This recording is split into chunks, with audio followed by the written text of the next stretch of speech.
وہ کیا کہتے تھے سن لیں. آج آپ کو کہہ رہا ہوں کہ ہمیں پٹرول بڑھانا پڑے گا، کیونکہ ہم اگر پٹرول نہیں بڑھاتے تو ہمارا خسارہ بڑھتا جا رہا ہے. اس وقت حالات ہیں اس میں ظاہر ہے کہ اس کے علاوہ کیا چارہ ہوگا کہ آپ پیٹرول کی قیمت جو ہے وہ بڑھائیں گے. کہ یوکرین کے اور یورپ میں اور جو ٹینشن بنی ہوئی ہے امریکہ میں، اس کی وجہ سے انٹرنیشنل پرائس ہے تیل کی وہ شوٹ اپ ہو گئی ہے. اب اس میں ہم کتنی دیر جو ہے وہ روک سکتے ہیں؟ ہمارے ہاں تو بلینز آف روپیز ہمارے پاس تو ہے نہیں جو کہ ہم جو ہے روزانہ اس میں دے سکیں. تو ظاہر ہے قیمتیں بڑھیں گی. کہ اس طریقے سے ہم نہیں کر سکتے کہ یہ پیٹرولیم پرائسز آرٹیفیشلی لو رکھیں. اگر وہ بڑھ رہی ہیں تو ہمیں وہ پاس آن کرنی پڑیں گی. اس دفعہ ہم تھوڑا سا ہم نے پاپولسٹ ڈیسیژن ضرور لیا، لیکن یہ زیادہ دیر چلے گا نہیں، تو یہ ہمارے پہ پریشر آئے گا. تو یہ حکومت جانے سے چند دن پہلے تک پاکستان تحریک انصاف کے چیئرپرسن عمران خان صاحب اور ان کے جتنے بھی صف اول کی لیڈرشپ ہے وہ یہ کہتے تھے چند دن پہلے حکومت جانے سے کہ یہ بڑھانا پڑے گا، یہ مجبوری ہے، یہ ناگزیر ہے. انٹرنیشنل مارکیٹ میں پیٹرول کی قیمتیں بڑھ گئی ہیں، ہم یہاں پہ کس طرح سے نقصان کر سکتے ہیں. لیکن ابھی یہ لوگ اپوزیشن میں ہیں تو اب کیا کہہ رہے ہیں یہ بھی سن لیں. آج انہوں نے جو پیٹرول کی اور ڈیزل کی قیمت بڑھائی ہے جس کا ساری اکانومی کو پر افیکٹ پڑے گا، بیچارہ نچلا طبقہ پس جائے گا، سفید پوش پس جائے گا. اس کی جو انفلیشن ہے 30% سے اوپر انفلیشن جائے گی. جو تنخواہ دار طبقہ خاص طور پہ وہ کیسے گزارا کرے گا؟ تو ہم کیوں گئے تھے روس؟ میرے لیے بھی بڑا آسان تھا کہ ان کو کہتا جی میں روس نہیں جاتا. تو یہ اب عمران خان صاحب کہہ رہے ہیں اور دیگر پی ٹی آئی کے لوگ بھی یہی بات کر رہے ہیں. اس سے پہلے کہ میں اپنے مہمان کا تعارف کراؤں، میں آج یہ دیکھ رہا تھا کہ اس وقت حکومت نے بجٹ میں جو کم سے کم اجرت رکھی ہے، تنخواہ رکھی ہے، وہ 25,000 روپے ہے. اور اگر کسی کی تنخواہ 25,000 روپے ہے جو کہ پچھلے دور حکومت میں 20,000 ہوتی تھی، یہ اس کو 25 پر لے آئے ہیں. تو میں یہ سوچ رہا تھا کہ اس آدمی کا گزارا کیسے ہوتا ہے. مثال کے طور پہ اگر اس کے 2 بھی بچے ہیں، گھر کے 4 فرد ہیں، میاں بیوی، 2 بچے یا 3 بچے ہیں، تو 4-5 لوگوں کا کنبہ 25,000 روپے مہینے میں کس طرح سے گزارا کرتا ہے.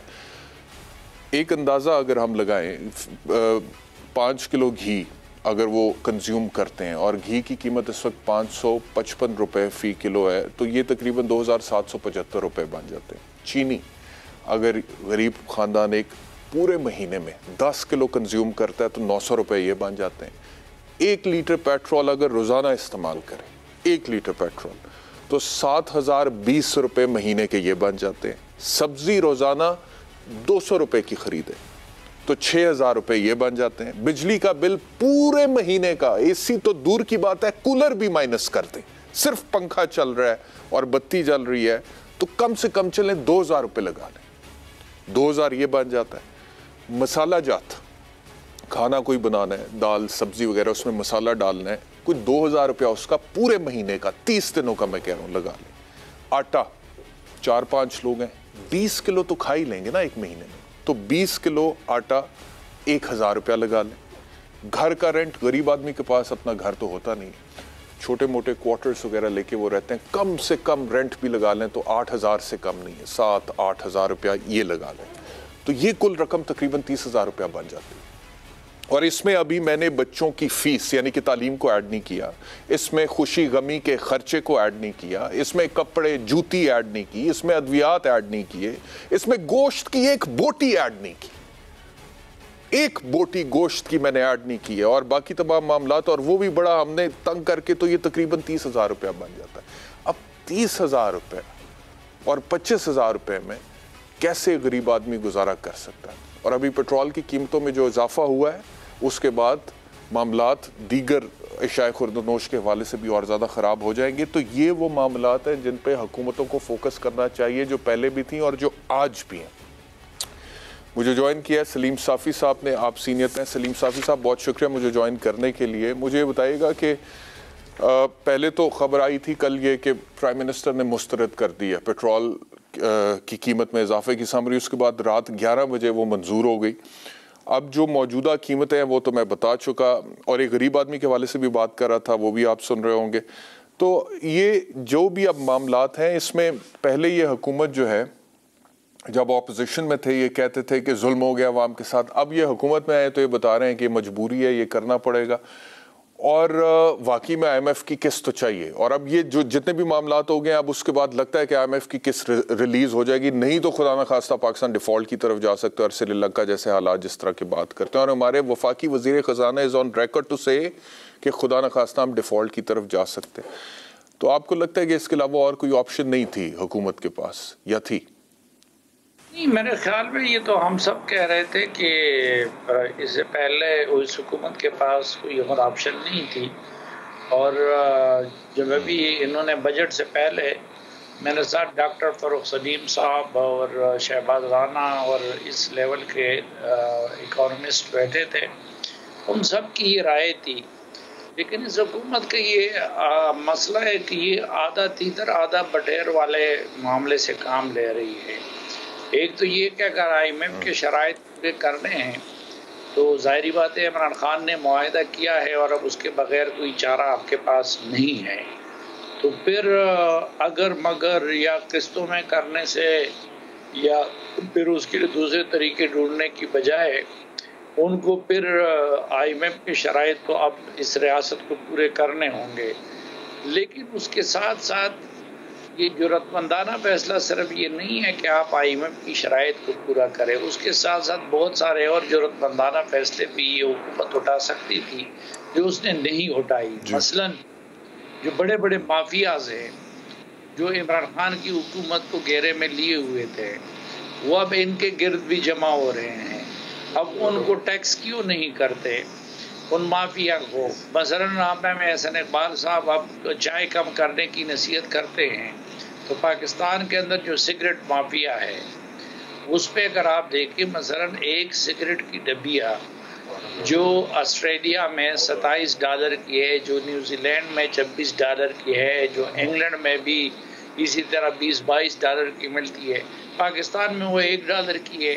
اب اس کی وجہ یہ ہے کہ وہ سگریٹ مافیا جو ہے وہ آ کے عمران خان صاحب نے 3 کو سینیٹر بنایا تھا، کسی اور نے سینیٹر بنایا ہوا تھا. یہی معاملہ چینی کارٹیل کا ہے، یہی معاملہ باقی سیکٹرز کا ہے. تو پھر ان کو وہ بولڈنس دکھا کے ان لوگوں کو ٹیکس کرنا چاہیے تھا اور ٹیکس کو بڑھانا چاہیے تھا. اور پھر اسی طرح ان کو جرأت مندانہ فیصلے یہ بھی ہو سکتے ہیں کہ آپ بڑی بڑی سرکاری بلڈنگوں کو ان کو نیلام کر دے. یہ پھر کیا تماشا ہے کہ جی 40% ہم جو ہے تیل کم دیں گے اور یہ کریں گے، پھر سرکاری افسران سے یا مکمل گاڑیاں واپس لے لی جائے یا پھر ان کا الاؤنس جو ہے وہ ختم کر دیا جائے. تو وہ نیم دلی سا معاملہ لگتا ہے. تو اس لیے لگتا یہی ہے کہ عوام بھی مطمئن نہیں ہوں گے اور IMF بھی مطمئن نہیں ہوگا.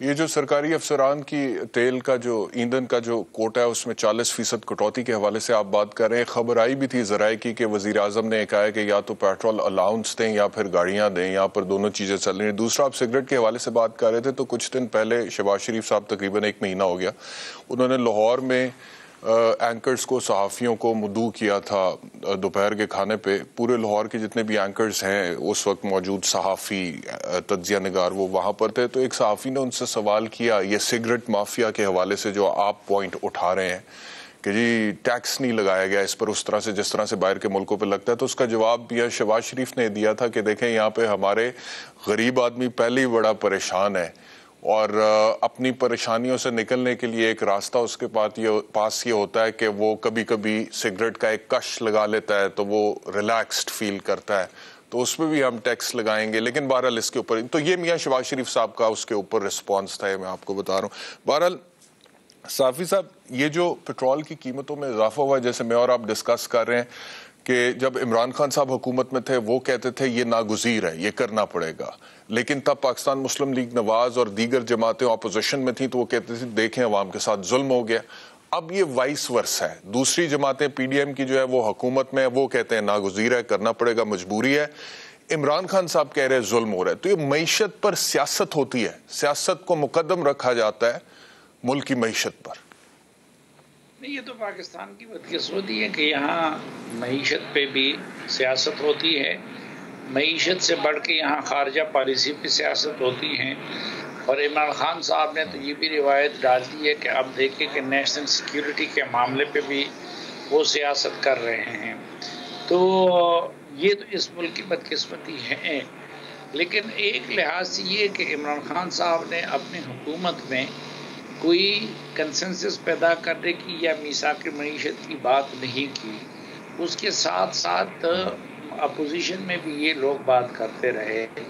دوسری بات یہ ہے کہ کسی حد تک اپوزیشن جو اس حکمران جماعتیں ہیں ان کو اس لیے زیب دیتا تھا کیونکہ IMF کے پاس تو عمران خان گئے تھے. یہ ٹرمز کنڈیشن انہوں نے ان کے ساتھ متعین کیے تھے اور میرے پاس وہ IMF کا معاہدہ پڑا ہے جس میں عمران خان صاحب کی حکومت نے ان کے ساتھ لکھا ہے کہ ہم ہر مہینے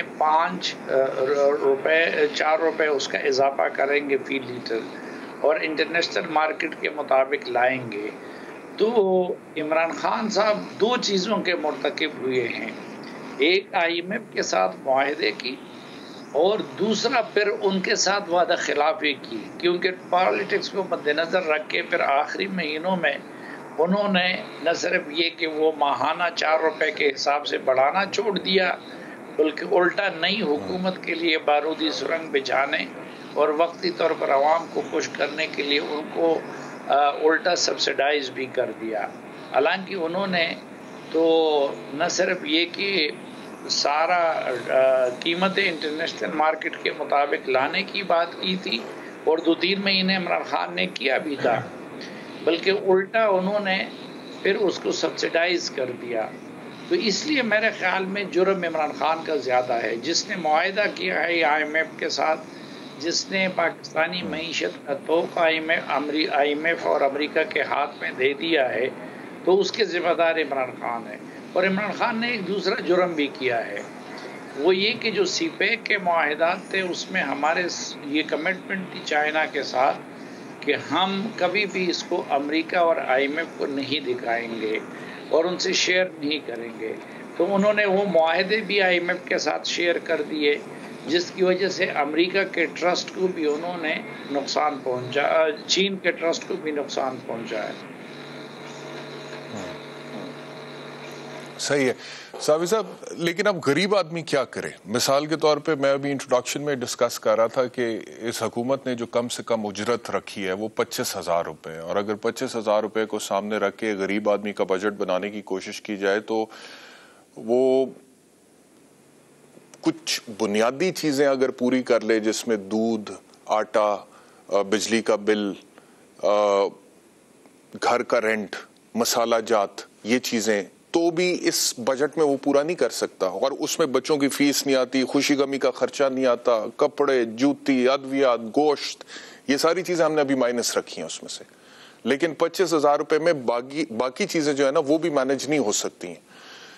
اوپر سے پیٹرول اتنا مہنگا اب ہو گیا ہے. اب غریب آدمی کیا کرے؟ کیا یہ جو مشکل فیصلہ کیا پاکستان مسلم لیگ نواز کی مخلوط حکومت نے, آپ سمجھتے ہیں کہ آنے والے دنوں میں یہ غیر مقبول ہوں گے یا پھر کسی طریقے سے یہ IMF کی قسط کے بعد کوئی سنبھالا دے سکیں گے معیشت کو اور اپنا اعتماد بحال کر سکیں گے عوام کے اندر؟ آپ کیا دیکھ رہے ہیں؟ نہیں, ایک تو میرے خیال میں غریب آدمی نہیں, غریب آدمی کے لیے تو جینا بہت پہلے سے مشکل تھا. اس وقت تو مڈل کلاس کے لیے اور ہم جیسے لوگوں کے لیے بھی اپنا ماہانہ بجٹ بنانا مشکل ہو گیا ہے, بلکہ ناممکن ہو گیا ہے.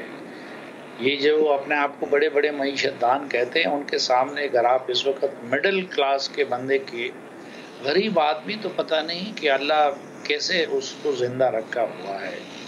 اور پھر یہ کہ زندگی اس کی بس گزر رہی ہے, لیکن اس ملک پہ نہ کسی کو علاج کی سہولت ہے نہ کسی کو تعلیم کی سہولت ہے. اس لیے آپ دیکھ رہے ہیں کہ جرائم بڑھ رہے ہیں, نشہ بڑھ رہا ہے, کوئی ملیٹنسی کی طرف جا رہا ہے, کوئی کس کی طرف جا رہا ہے. تو اس وقت مڈل کلاس کا جینا بھی حرام ہو گیا ہے. اب اس امید پہ ان لوگوں نے اقتدار بھی سنبھالا ہے اور یہ ہمیں امید بھی دلایا ہے کہ ایک مرتبہ IMF کی شرائط پورے کرنے کے بعد, چونکہ باقی دنیا بھی IMF کو دیکھتی ہے اور ان سے بھی ان کو کچھ ملنے کی امید ہے, لیکن میرے خیال میں اس حکومت کو مشکل اور انقلابی فیصلے کرنے ہوں گے.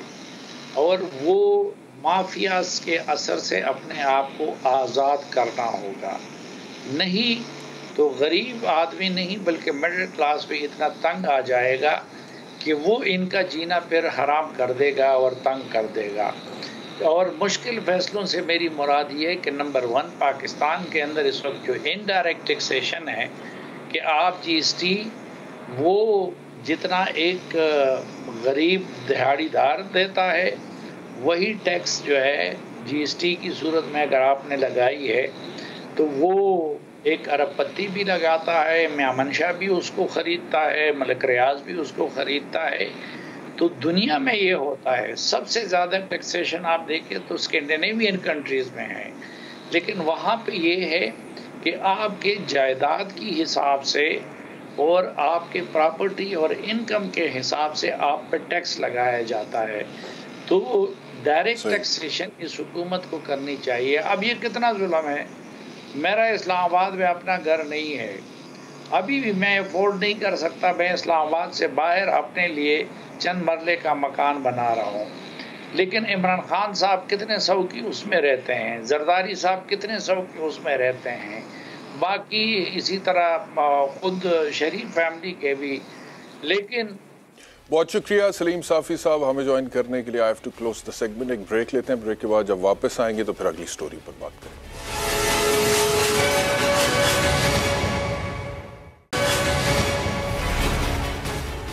ویلکم بیک ٹو آواز. اب بات کرتے ہیں پاکستان مسلم لیگ کاف کے رہنما مونس الائی کے حوالے سے جو ایف آئی اے نے کیس درج کیا ہے مبینہ طور پہ 24 ارب روپے کی منی لانڈرنگ کا. اس میں مونس الائی صاحب آج ایف آئی اے کے دفتر گئے تھے، پیش ہوئے تھے. کوئی 4.5 گھنٹے اطلاعات یہ ہیں کہ ان سے تفتیش ہوئی ہے اور بہت سارے سوال ان کے سامنے رکھے گئے.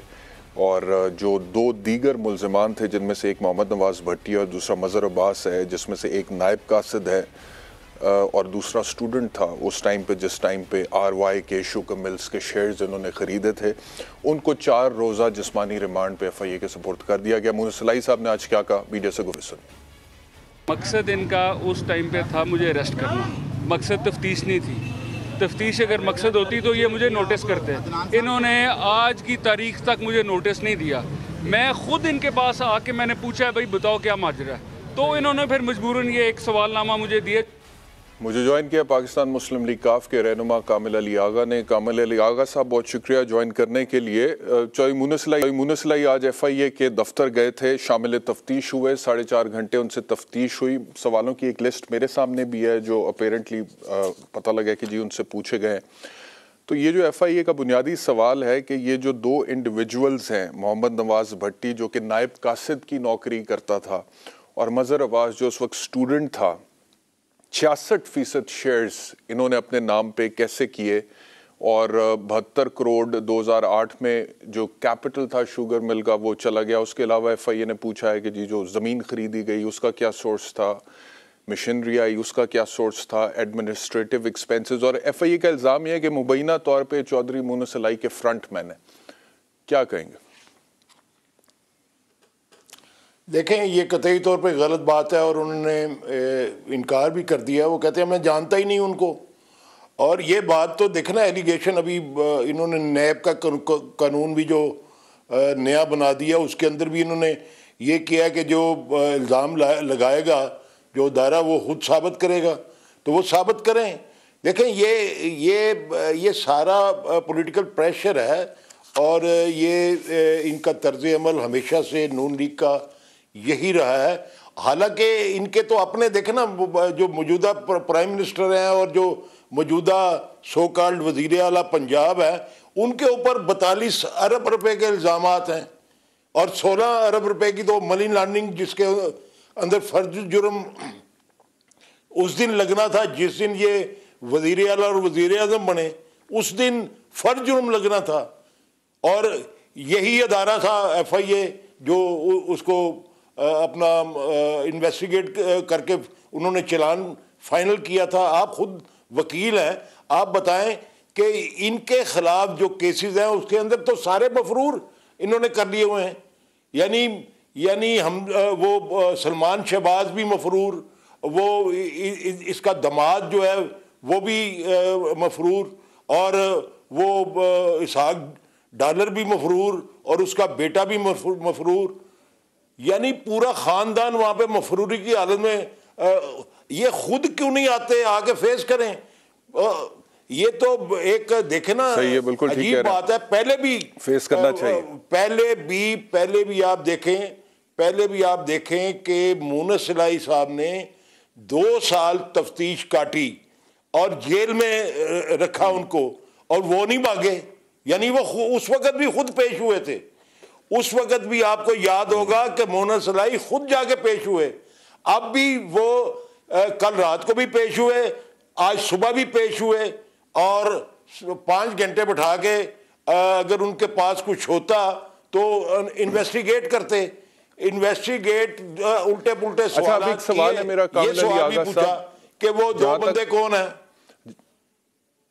جہاں تک آپ یہ بات کر رہے ہیں کہ میاں نواز اور شہباز کے اور حمزہ شہباز کے خلاف جو منی لانڈرنگ کے کیسز ہیں، میاں شہباز اور حمزہ کے خلاف، اس میں انہیں پیش ہونا چاہیے اور میاں نواز صاحب کو بھی واپس آنا چاہیے، بالکل ٹھیک بات ہے.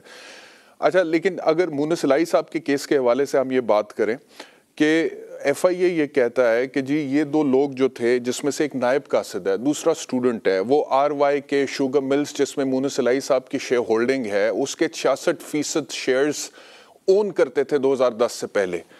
اور یہ کون ہے؟ ایف آئی اے کو لگتا ہے کہ مونس الہی صاحب کے فرنٹ مین ہیں، اور مختلف بینک اکاؤنٹس کے ذریعے، بے نامی ٹرانزیکشنز کے ذریعے مونس الہی صاحب کے حوالے سے کوئی 24 ارب روپے کی منی لانڈرنگ ہوئی ہے. آپ کہہ رہے ہیں کہ مونس الہی صاحب نے کہا کہ میں نہیں جانتا ہی نہیں ہوں. سوال یہ پیدا ہوتا ہے کہ وہ شوگر مل جس میں مونس الہی صاحب کے اس وقت تقریباً 35% شیئرز ہیں، اس شوگر مل میں ان 2 لوگوں کے 66% شیئرز رہے ہیں پہلے. تو مونس الہی صاحب کا اس سے کوئی تعلق ہی نہیں، وہ انہیں جانتے نہیں، کوئی کنیکشن نہیں، مطلب کہ انہیں پتہ ہی نہیں، انہوں نے کبھی ان 2 لوگوں کے نام ہی نہیں سنے. یقینی طور پہ انہوں نے بڑے واضح الفاظ میں کہا ہے. اور دیکھیں میری بات سنیں، یہ انویسٹمنٹ احتشام کبھی بھی کوئی انویسٹمنٹ، پرماننٹ انویسٹمنٹ کبھی بھی کسی فرنٹ مین کے نام پہ نہیں ہوتی. نہ جائیدادیں کسی فرنٹ مین کے نام پہ خریدی جاتی ہیں.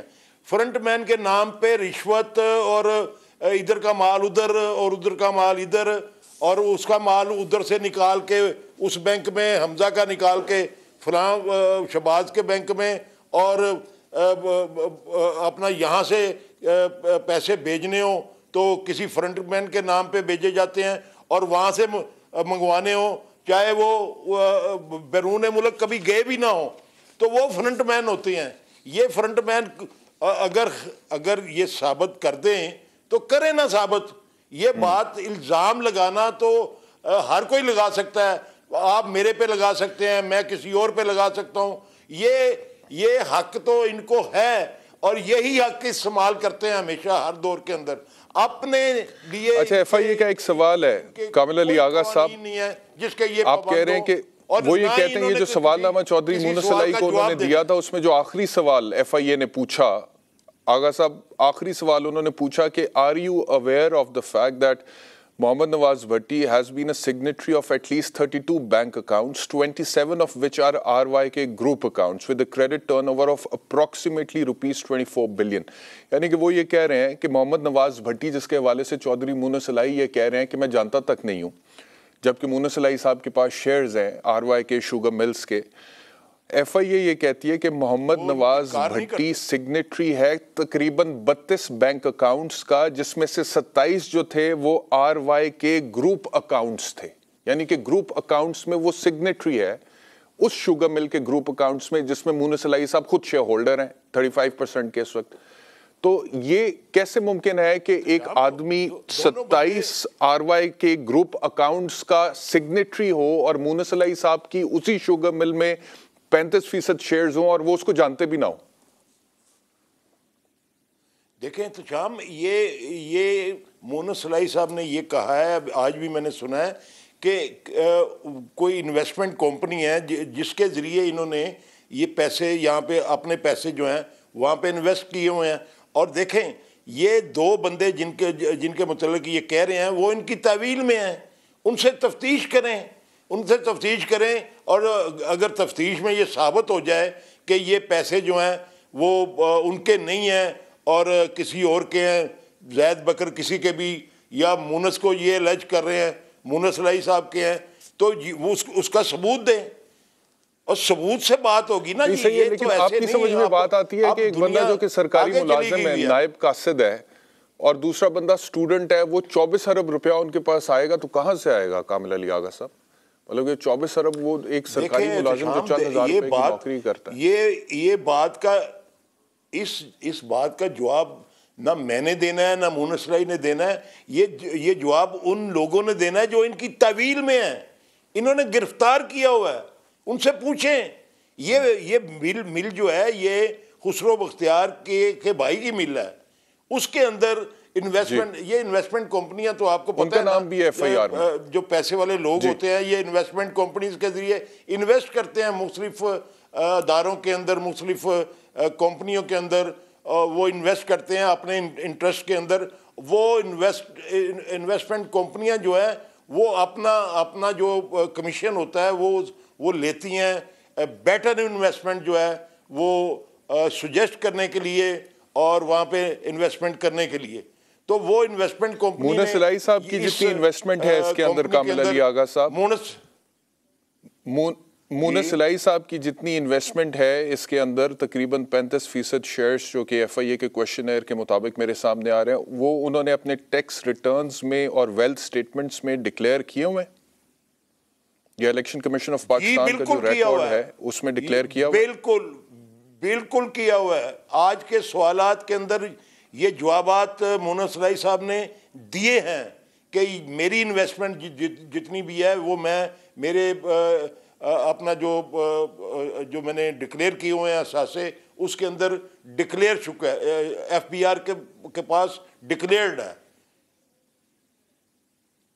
صحیح ہے.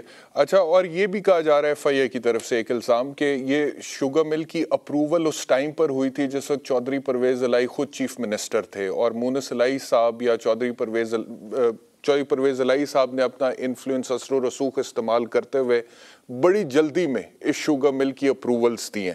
تو اس الزام کے بارے میں کیا کہیں گے؟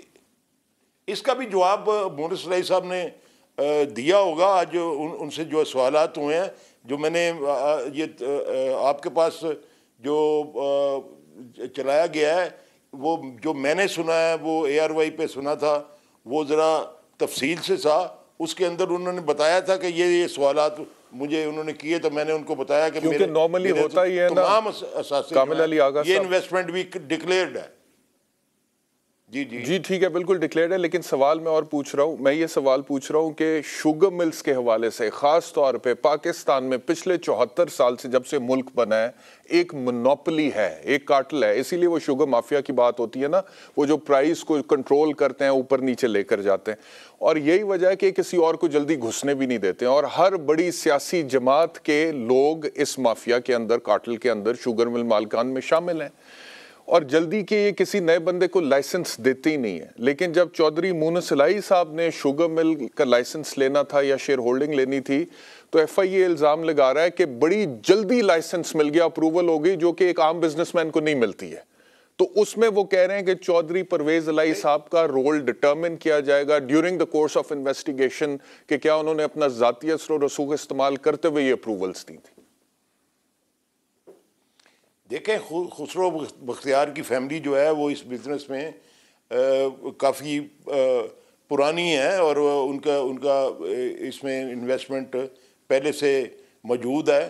میرا نہیں خیال کہ یہ اس دور میں ہوئی. اگر اس دور میں بھی ہوئی ہوگی تو روٹین میں ظاہر ہے وہ تجربہ کار لوگ ہیں اور مالک جو ہے وہ خسرو بختیار کے بھائی ہیں اور وہ جائز مالک ہیں, وہ اس بزنس میں ہیں. انویسٹمنٹ تو مل بننے کے بعد جب وہ شیئر فلوٹ کرتے ہیں تو اس وقت خریداری ہوتی ہے کہ جس کسی کو شیئر جس کمپنی کے اچھے لگتے ہیں وہ اس کو پرچیز کرتا ہے. وہ اپنی ایجنٹ فرم جو ہوتی ہے اس کے ذریعے یہ تقریباً وہ بتاتی رہتی ہے کہ یہ مونس الہی صاحب کی اس مل میں میرے دیکھیں میں ان کے بزنس کے متعلق نہیں, میرے علم میں نہیں ہے. میں نہ کبھی میں نے پوچھا ہے نہ میں نے کبھی جاننے کی کوشش کی ہے کیونکہ میں ان کا سیاسی جو ایک آخری سوال سیاست کے پوائنٹ آف ویو سے, وہ